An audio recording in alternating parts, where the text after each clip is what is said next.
இந்த ஹதீத்தை வந்து உக்பத் இப்னு ஆமிர் ரலியல்லாஹு அன்ஹு அறிவிக்கிறாங்க. நாங்கள்லாம் சுஃபாவில் இருந்தோம். அந்த நேரத்தில் ஹரஜ ரசூலுல்லாஹி ஸல்லல்லாஹு அலைஹி வஸல்லம் நபி அவர்கள் எங்களுக்கு மத்தியில் வந்தாங்க.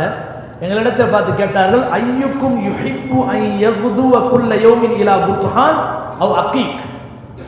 மதீனாவினுடைய அந்த சந்தையில் பஜாரில் முக்கியமான பஜார் புத்ஹான் அல்லது அகீக். இந்த ரெண்டும் தான் முக்கியமான பஜார். நபி அதில் வந்து அடிக்கடி சந்தை நடக்கும். நபிகள் நாயகம் ஸல்லல்லாஹு அலைஹி வஸல்லம் சொல்றாங்க, புத்ஹான் அல்லது அகீக் என்ற அந்த சந்தைக்கு சென்று ஒரு மனிதர் வியாபாரம் செய்கிறார். அதில் அவருக்கு இலவசமாக 2 ஒட்டகம் கிடைக்குது. அந்த ஒட்டகம் சாதாரண ஒட்டகம் அல்ல, சினை பிடித்த ஒட்டகம். கருவாகி நிறை மாத கர்ப்பமாக இருக்கக்கூடிய 2 ஒட்டகம் அவருக்கு இலவசமாக கிடைக்குது. இதை யாராவது விரும்பாமல் இருப்பீங்களா அப்படின்னு கேட்குறாங்க. யாரை சொல்லலாம், நாங்கள் எல்லாரும் விரும்புவோம். ஏன்னா லாபம், ரொம்ப கஷ்டப்படாமல் 2 ஒட்டகம் கிடைக்குது. அந்த ஒட்டகம் சாதாரண ஒட்டகம் அல்ல, அடுத்த மாதமே குட்டி போட போகுது. அது பெரிய லாபம். சஹாபாக்களை பொறுத்த, அதாவது அரபுகளை பொறுத்த வரைக்கும் ஒட்டகங்கிறது ஒரு பெரிய செல்வம். அதுவும் சினை பிடித்த ஒட்டகம் என்பது ஒரு பெரிய லாபம்.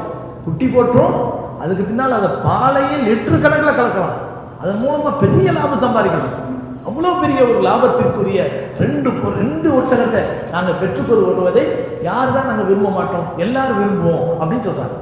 நபிகள் நாயகம் ஸல்லல்லாஹு அலைஹி வஸல்லம் அவர்கள் சொன்னார்கள், இப்படி ஒரு நன்மையை, இந்த மாதிரியான நீங்கள் அடையக்கூடிய இந்த 2 ஒட்டகம் என்ற லாபத்தை அடைவதை விட நீங்கள் செய்யக்கூடிய ஒரு அமல் இருக்க, அது பெரிய லாபம் தரக்கூடியது அப்படின்னு சொன்னாங்க. அது என்னன்னு சொன்னா, நபிகள் நாயகம் ஸல்லல்லாஹு அலைஹி வஸல்லம் சொன்னார்கள், இல்லல் மஸ்ஜிதி ஃபயா, ஒரு மனிதர் ஒரு பகல் நேரத்திலே பள்ளிவாசலுக்கு போகிறார், 2 ஆயத்துகளை கற்றுக்கொள்கிறார், குர்ஆனிலிருந்து 2 ஆயத்துகளை கற்றுக்கொள்கிறார் என்று சொன்னால், இந்த உலகத்தில் அவர் பெறக்கூடிய சினை பிடித்த 2 ஒட்டகத்தை அவர் லாபமாக பெறுவதை விட 2 ஆயத்தை கற்றுக்கொள்வது என்பது இதைவிட லாபகரமான ஒரு நன்மைக்குரியது என்று நபிகள் நாயகம் ஸல்லல்லாஹு அலைஹி வஸல்லம் அவர்கள் சொல்லிவிட்டு சொன்னார்கள்.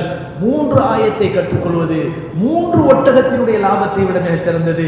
4 அதாவது ஆயத்துகளை கற்றுக்கொள்வது 4 ஒட்டகங்களை விட சிறந்தது என்பதாக நபிகள் நாயகம் ஸல்லல்லாஹு அலைஹி வஸல்லம் அவர்கள் சொல்லிவிட்டு சொன்னார்கள், கண்ணியமானவர்களே, யார் உறவுகளை துண்டித்து வாழ்கிறார்களோ அவர்களுக்கு இந்த நன்மை கிடைக்காது என்று சொல்கிறார்.